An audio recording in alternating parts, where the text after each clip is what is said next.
Hi Gemini! Welcome po sa ating channel at ito ay inyong second quarter of the year. Gabay Tarot reading for April, May, June 2024. So this is your second quarter po, Gemini. Please be reminded that this is general reading po, so maaari kayo makarelate o hindi. Just take what resonates. Gamitin ang reading na ito bilang gabay lamang.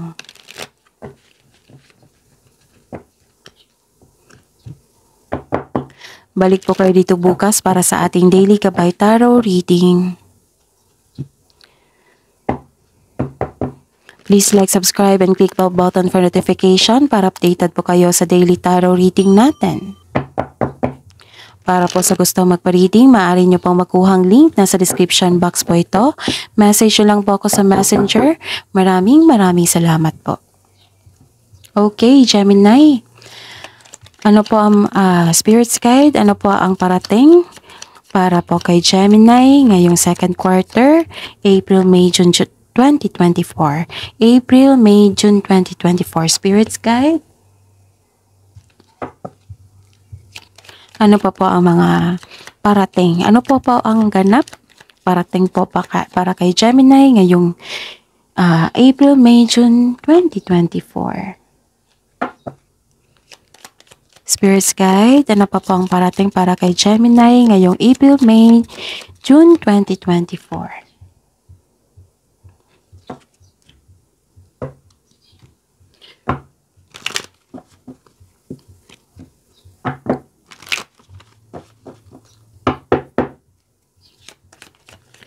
Spirit's Guide, mga mensahe po para kay Gemini ngayong second quarter, April, May, June 2024. Para po kay Gemini.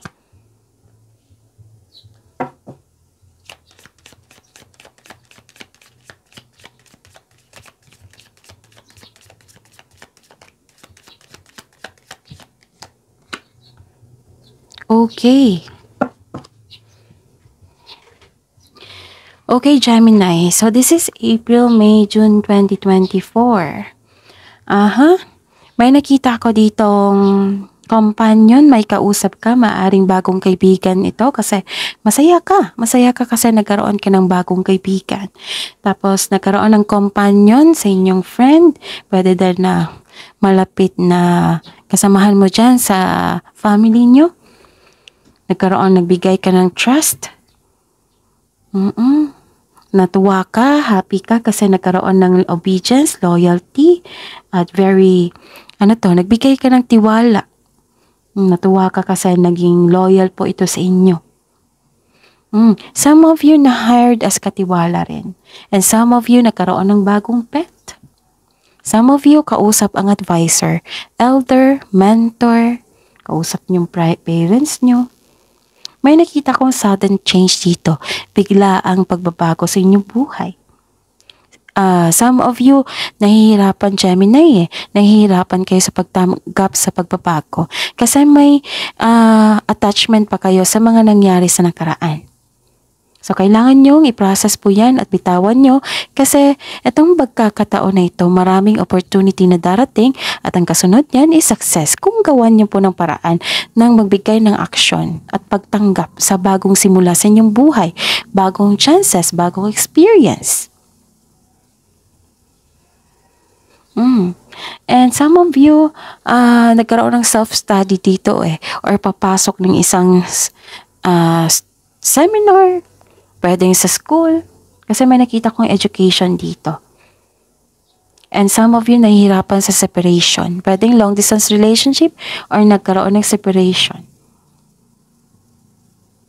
Tapos may sinunod kayo na batas. Nagkaroon ng restriction. May nakita ko dito na may hawak kayong document. Pumasok kayo sa malaking building. Okay?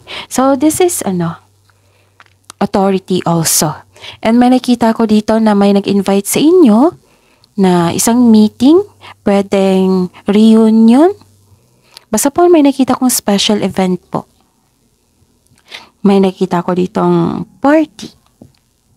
Okay? So this is social gathering, public space, Basta po crowded, maraming tao, pwedeng reunion talaga. Basta po may public event na mag-a-attend po kayo. So, ang mga mensahe po na para sa inyo, Gemini, pick your battles wisely kasi magkakaroon ng confrontation, pag-uusap, and may binigay na milagro po sa inyo. Angel of Miracles. Open your heart and expect a miracle. Wow! So, claim nyo po, Gemini. So, this is for your second quarter. April, May, June 2024. Claim nyo po. Tapos, sa mga bago po dito, nanonood, may bago akong upload which is kasunod nito for you, Gemini. 3 video to is this is your second quarter. Yung isa is for your career and money sa April 2024. At yung isa is April 1 to 15, 2024. So, 3 video po yung i-check nyo po, Gemini. So, magkatabi lang po ito. So, check nyo po sa channel natin, scroll down nyo lang po. Magkatabi lang po itong 3 video na ito. Okay? Check nyo po. Maraming salamat. Spirits Guide, ano po ang energy ni Gemini ngayong April, May, June 2024? Energy ni Gemini ngayong April, May, June 2024. Clarification po sa card na ito.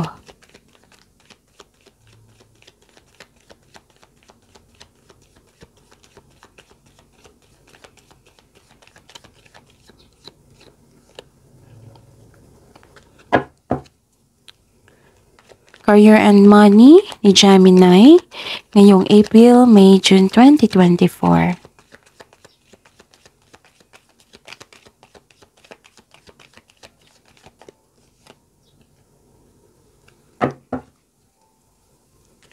Clarification po.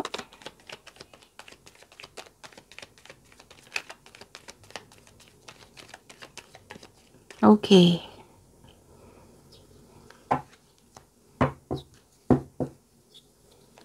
Love life, self-love, partnership, and romance ni Gemini ngayong April, May, June 2024. May lumipad.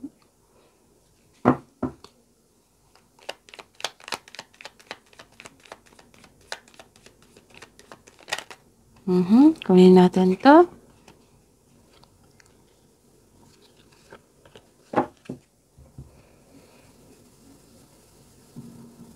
Okay, Gemini. So, your second quarter, April, May, June 2024. May concern kayo sa isang tao na hindi marunong magpahalaga.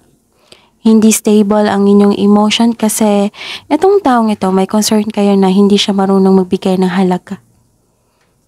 Tapos, huwag kayong matakot or magkaroon ng alinlangan na mag-lead.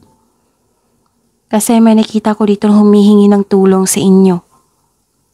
Mag-ingat din kayo sa inyong communication sa kapwa mo. Baka may masabi kayo na hindi maganda sa kanila na hindi nyo sinasadya. Kasi si Gemini is prangka eh. Pwede din na nireject mo yung isang tao na gustong makipag-usap sa inyo. Okay? So, kailangan ng pagbalansa dito sa kaperahan po, Gemini. Tapos, may nakita ako dito na kailangan nyo mag-save ng money, control on overspending. May concern talaga kayo sa irresponsable na tao. Pwede din nagkaroon kayo ng away or tampuhan. Okay? So, ayun. And, okay. So, this is, may nakaramdam kayo ng takot sa career and money nyo. Sabi po ng card dito na kung magawa kayo ng desisyon, kailangan nyong maging wais. Huwag nyong i-rush, kailangan nyong pag-isipan ng mabuti, gather information kung pwede, para may mabase kayo na factual information, and bago kayo gumawa ng desisyon. Kung hindi kayo makagawa ng desisyon, then give time. Huwag nyong pahirapan ng inyong sarili. Kailangan nyo mag-move forward and take these challenges kasi may matutunan din kayo dyan. And meron kasi nakita ko dito na nahirapan kayong kumawala o kasi nahirapan kayo sa pagbabago. Kasi hindi kayo makadesisyon. Nagkaroon ng separation or nahihirapan talaga kayo. So let go. Huwag niyong pahirapan ang inyong sarili. Paano mo ma-experience yung pagbabago sa buhay? Paano mo ma-receive yung mga opportunity, blessing sa buhay? Kung gusto mong bumalik sa nakaraan. Okay? Huwag niyong imamayana. Huwag niyong ugaliin na magkaroon ng mamayana. Kasi nakikita ko dito eh. Okay?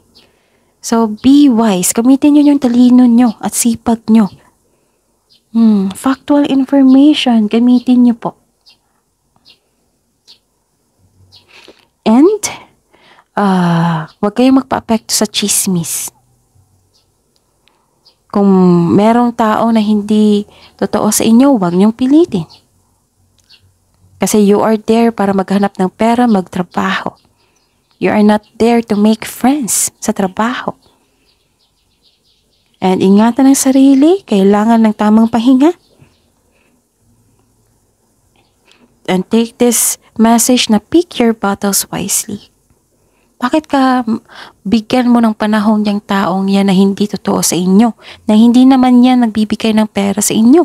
Na hindi naman yan nagbibigay ng mabuti sa inyo? Focus kayo sa makontrol nyo. Huwag kayo mag-focus sa tao na nagbibigay ng toxic traits sa inyo. Okay? Gemini? At saka, focus kayo sa may makuha kayong bagong kaalaman, experience. May sitwasyon kasi na masakit sa ulo dito. Huwag kayong maniwala sa chismis kung walang pruweba. So, fact check. Kung hindi kayo mapalagay, fact check nyo po. Okay? So, kailangan nyong mag-focus. You are not there to make friends. You are there to make money. You are there for your career, na magkaroon ng growth. Huwag kayong magpa-apekto kung wala kayong ginagawang masama sa inyong kapwa. Huwag kayong magtanggap ng energy na hindi nyo kailangan. Hindi nyo kailangan ng negativity. So focus. Focus sa career and money nyo. Kailangan nyo pang magbalanse sa kaperahan. Dahil kung nabibigatan kayo sa trabaho nyo, hindi po masamang mag-ask ng help. And actually, si Gemini, mahilig yan sa multitasking. Alam kong kaya nyo yan. Huwag lang kayong magpa-apekto sa toxic traits ng iba. Kasi ang problema po is siya. Siya ang may problema sa kanyang ugali. Huwag nyong tanggapin yan. Tapos, kailangan natin tanggapin na not everybody magugustuhan tayo. Marahil na may problema siya sa kanyang sarili na binigay niya sa iyo. So, anong gawin mo, Gemini? Huwag mong tanggapin. Kasi hindi yan nakakabuti sa inyo. Huwag kayong magpa-apekto. Fact check nyo muna kung ano yung mga daladala niyang chismis. Okay? Tapos sa love life nyo, self-love partnership, you are moving on from challenges. This is good kasi you are focused on mind healing instead of suffering. Yan yung gusto ko. Moving on. Lumalayo ka sa mga taong toxic, nagkaroon ng toxic traits na binigay sa inyo, lumalayo ka sa kanila. Lumalayo ka sa mga toxic environment. Nagdesisyon ka dito eh. Kung may hamon sa inyong relasyon, sa inyong kaperahan, sa inyong sitwasyon dyan, huwag kayong matakot. Be confident. Pick your battles wisely. Take this message. Focus and have faith. I-release mo yung nararamdaman mo. Palitan mo ng positibo na ma-motivate ka ulit. But don't worry. Kasi may message po dito na dala-dala ng mga anghel na nagbibigay gabay sa inyo. Open your heart and expect a miracle. Mag-expect kayo ng milagro. Be kind to everyone. Be love. Para ma-receive mo itong milagro na ito. Kasi ito, from the universe, binigyan kayo nito. Kasi nakikita nila na hindi kayo naging masama sa inyong kapwa. Hindi kayo naging masama sa inyong sarili. Okay? So claim this miracle, Gemini. Don't worry, nakikita ko talaga dito, Gemini, na you are divinely guided. Have a resilience. Tanggapin mo yung challenges. Ma-overcome mo yan. I-prove nyo sa sarili nyo na kaya mo itong challenges na ito. I-prove nyo sa sarili nyo, i-prove nyo kay universe, i-prove nyo kay God na kaya mo na itong challenges na ito. Kaya binigyan kayo ng milagro dito kasi naging matapang ka. Tinanggap mo itong challenges mula sa universe. Maybe this is your challenges kasi may nagawa kayong mali. And maybe this is the challenges na given from the universe kasi gusto nilang may matutunan kayo. Kasi mas gusto nilang maging handa kayo. Gusto nilang maging matured enough kayo. Gusto nilang magkaroon kayo ng growth. Tinutulungan ka nila. So, have a resilience, tanggapin mo ito, and move forward. Be love and be kind to everyone. Gamitin mo yung kabaitan mo, Gemini. Kahit ang pangit na mga treatment ng iba, gamitin mo ang kabaitan mo. Be love and protect your inner peace. Ask God. Ask God. Kausapin mo si God. Kasi nakita ko dito yung miracle, milagro. So that is your reading ngayong second quarter, April, May, June 2024. Ngayong year na ito, Gemini. So yun may dalawa pa kayong video. Career, money, and first half of April. Magkasunod lang po sila. Check nyo po sa channel natin. Maraming salamat po. Balik po kayo dito Please like, subscribe, and click bell button for notification para updated po kayo sa daily tarot reading natin. Maraming salamat po.